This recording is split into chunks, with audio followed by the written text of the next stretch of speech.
অবশ্যই এটা তো হেনস্থা তো হচ্ছে। এই যে একটা আমরা গান করছিলাম, এর মাঝখানে এই যে একটা বিঘাত ঘটাই দিল সে, এটা ঠিক হলো? আসলে এটা আমি জানি না ওনার কি সমস্যা থেকে উনি এই কথাটা বললো। ওনার কি সমস্যা হচ্ছে? এখানে মানুষজন আসছে কেন?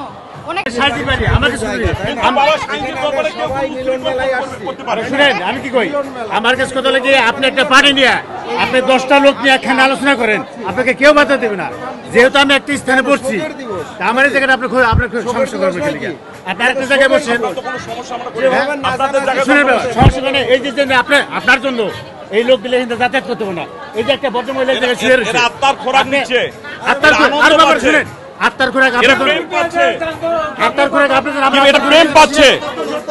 আজকে আমাদের সাংস্কৃতিক আছে বিদায় নাই বিদায় আজকে আমাদের এত বাংলাদেশে এত উচ্ছৃঙ্খল হিসাব। আগে আমরা সাংস্কৃতিক করছিলাম, আমি আগে নাটক করছি, আমি চিত্র জগতে অভিনয় করছি, এখন আমি সাইনজির কালাম গাই। সবকিছু কলুষিত মনগুলো দূরে চলে যায়।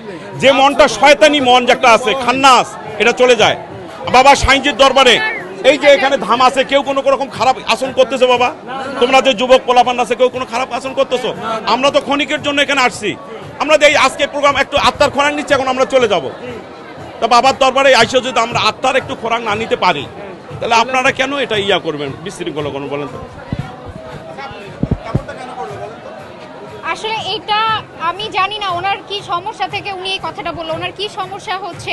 এখানে মানুষজন আসছে কেন? ওনাকে তো এটা বুঝতে হবে। উনি এটা না বুঝে যদি এসে বলে এটা আমার বাপের সম্পত্তি, আমি এই জায়গায়, তোমরা যাও এখান থেকে, এটা তো হবে না। এত মানুষ আসছে কেন?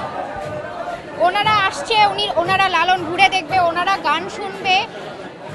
উনি এসে মাঝখান দিয়ে শুরু করে দিচ্ছে এখানে বসা যাবে না, আপনারা চলে যান, ওয়াশরুমে যেতে। কেন যাইতে পারছে না? এখান দিয়ে চলে গেলে তো হয়ে যায়। কত জায়গা, ওনাকে কেউ আটকায় রাখছি আমরা? না, ওনাকে আমরা এই জায়গায় ধরে রাখছি, বসায় রাখছি যে আপনি এখানে বসে থাকেন, কোথাও যাইতে পারবে না। কিছু বলার নেই আসলে। হ্যাঁ অবশ্যই, এটা তো একটা হেনস্থাই তো আসলে। হ্যাঁ অবশ্যই এটা তো হেনস্থা তো হচ্ছে। এই যে একটা আমরা গান করছিলাম, এর মাঝখানে এই যে একটা বিঘাত ঘটাই দিল সে, এটা ঠিক হলো? আসলে আমি চিন্তাও করতে পারি।